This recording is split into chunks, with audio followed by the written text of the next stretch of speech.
Bonjour les enchanteurs, ravi de vous retrouver sur ma chaîne Inspiration Enchantée pour la guidance du 7 au 13 décembre. Alors n'hésitez pas à partager, liker, à vous abonner à ma chaîne. D'ailleurs, je voulais vous dire un grand merci. Vous êtes de plus en plus nombreux, donc merci à mes abonnés du premier instant. Bienvenue et merci aux nouveaux abonnés. Je dois dire que tous vos likes, vos encouragements, vos partages, vos abonnements me donnent vraiment beaucoup d'énergie, ça me fait vraiment chaud au cœur, ça me porte, voilà. Donc je tenais à vous remercier, ce soutien, voilà, c'est ce qui est là pour moi. Et puis, petit rappel, ne faites pas votre vie en fonction des cartes. Et si toutefois vous désirez savoir quelles énergies seront là pour vous pour 2021, sachez qu'en barre d'infos, vous avez le mail avec lequel vous pouvez me joindre pour avoir une guidance personnalisée. Voilà, alors on y va. Cette semaine du 7 au 13, quelle est l'énergie en ce début de semaine? Quel est le défi de cette semaine? Quel est le défi? Oups là. Quel est le défi de cette semaine? Quelle est la ressource à mobiliser? Et quelle est l'énergie en fin de semaine? Alors, en ce début de semaine, c'est l'énergie du diable. Ça peut nous parler d'être dans ses peurs, hein, le diable. Après, c'est aussi, le diable, c'est de se poser la question, à quoi sommes-nous attachés? À quoi sommes-nous enchaînés? Ça peut nous parler d'asservissement. Là, il y a peut-être une prise de conscience de se rendre compte qu'on est peut-être attaché à certaines choses qui sont toxiques. Alors, ça peut être un travail dans lequel on ne s'épanouit pas. Ça peut être un compagnon avec lequel on n'est plus sur la même longueur d'onde. Ça peut être aussi, comme un servicement, ça peut être une habitude, ça peut être, vous voyez, quelque chose comme la cigarette, ça peut être addict au sucre, ça peut être addict à...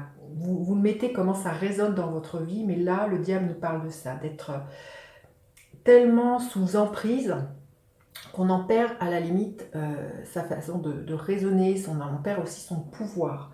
Le diable ne peut nous parler aussi... d'argent, de notion d'argent. Donc il y a peut-être aussi de se rendre compte, le diable nous invite à nous pencher sur cette question, à quoi je tiens, à quoi je suis attachée.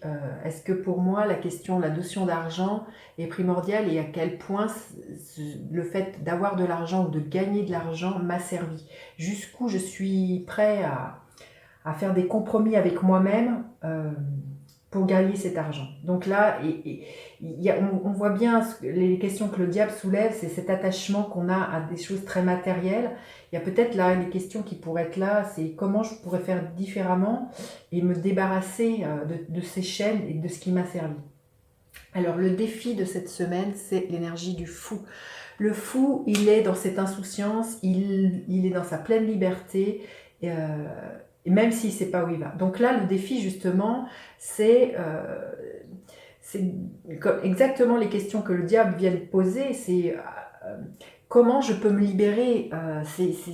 Là, vous pourriez avoir la sensation de ne pas être libre et de ne pas avoir le choix parce que vous avez un crédit, parce que les enfants, parce que X raisons, vous ne pouvez pas quitter un compagnon, vous ne pouvez pas quitter un travail, voilà. Donc là, le fou, il a envie de vous dire, mais recontacte cette envie de liberté, recontacte cette envie d'oser se jeter à l'eau, quand bien même on ne sait pas où on va, parce que vous voyez, le fou ne sait pas, le chemin sous ses pas n'est pas dessiné.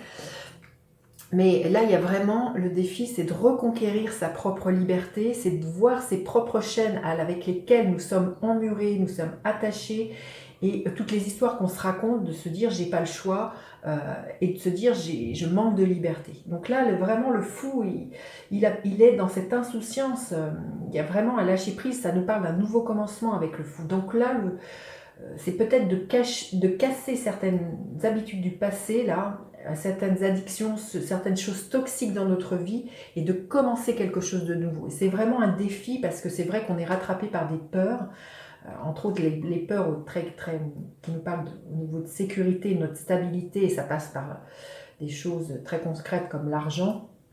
Donc là, le fou vient vraiment nous poser le défi, ta liberté, elle est où? Quelque chose comme ça. Alors la ressource à mobiliser, c'est le roi d'épée. C'est un roi, donc là, il y a une maîtrise, il y a une façon de communiquer très claire, très limpide, d'avoir beaucoup de clarté. Et justement, peut-être la clarté à avoir, et ce discernement, c'est de se rendre compte déjà de ne pas nier à ce à quoi on est attaché, c'est de regarder en face ses propres attachements, ses propres asservissements, de les regarder et de les accepter. Il n'y a pas à renier ou à les mettre sous le tapis, il y a vraiment à avoir un regard très lucide et de se dire, ok, là, qu'est-ce que je peux faire et trancher pour couper avec cette ancienne habitude qui est toxique pour moi. Il y a à dire sa vérité avec un roi d'épée, il y a à communiquer, il y a se rendre compte que par le pouvoir des mots, on a un moyen d'action. C'est ça que le roi d'épée a à nous dire. C'est un roi, donc il y a l'histoire aussi d'être dans son pouvoir de s'affirmer, et là c'est de s'affirmer par la parole, peut-être après pour que les actes suivent, c'est de se dire ben, je vais faire ci, je vais faire ça, je vais faire ça, et après les actes viendront. Mais le roi d'épée, c'est vraiment quelqu'un qui est en pleine maîtrise et qui communique très clairement. Il est lucide, le roi d'épée, hein. Il est très lucide, il y a vraiment une rigueur au niveau de ses mots, et une transparence et une clarté. Il fait appel aussi un peu à quelque chose de l'ordre de ses intuitions, hein. Alors, quelle est l'énergie en fin de... Bah, dis donc, trois arcanes majeures, ça va être une semaine, je pense, qui va extrêmement bousculer. Donc là, c'est le chariot. J'ai envie de vous dire, tout ce que vous allez entreprendre, tout ce que vous allez dire va être couronné de succès. Ça nous parle que si vous savez trancher, parce que c'est ça aussi ce que permet une épée, c'est de couper. Si vous savez trancher et couper avec certaines choses qui vous sont toxiques, il y a comme un allègement pour moi, il y a un délestage. Et du coup, ça permet justement à ce chariot de se propulser encore plus loin que ce qu'il aurait imaginé. Ça parle de succès, donc n'ayez pas peur, j'ai envie de vous dire, de couper. Le chariot vous emmène vers le succès, hein, ce mois-ci, mais dites-le franchement. C'est ça aussi, c'est le roi d'épée est dans une franchise. Soyez franc déjà envers vous-même, comme je vous dis, regardez vos asservissements, vos addictions, ceux à quoi vos attachements, vos peurs, hein, vos peurs au niveau sécurité et vos peurs au niveau matérialité. Sachez reconnaître tout ça pour permettre à un moment donné d'être en paix avec tout ça. Alors, on va demander un message supplémentaire pour cette semaine qui, je pense, voilà, pour moi, il peut être un nouveau départ avec beaucoup plus de clarté, beaucoup plus de lucidité, avec voilà, ce qui me vient avec beaucoup plus d'authenticité. Voilà. Alors, un message supplémentaire pour cette semaine. Et puis, on va demander quel est le gardien de la lumière qui est là cette semaine. Quel est le gardien de la lumière auquel on peut faire appel? Alors, le message supplémentaire, union spirituelle. Là, il y a vraiment à réunir à l'intérieur de soi son énergie yin et son énergie yang. Il y a à être à la fois dans un équilibre entre l'accueil et le passage à l'action. Vous voyez, c'est comme je vous disais sur ce roi d'épée, il y a un moment donné, il y a à trancher, il y a à dire, il y a à accueillir ce qui est là dans ses intuitions et dans ce que l'on ressent. Et il y a à un moment donné aussi à passer à l'action, ce que nous invite le chariot. Donc là, il y a vraiment... et quand je vous disais cette authenticité, c'est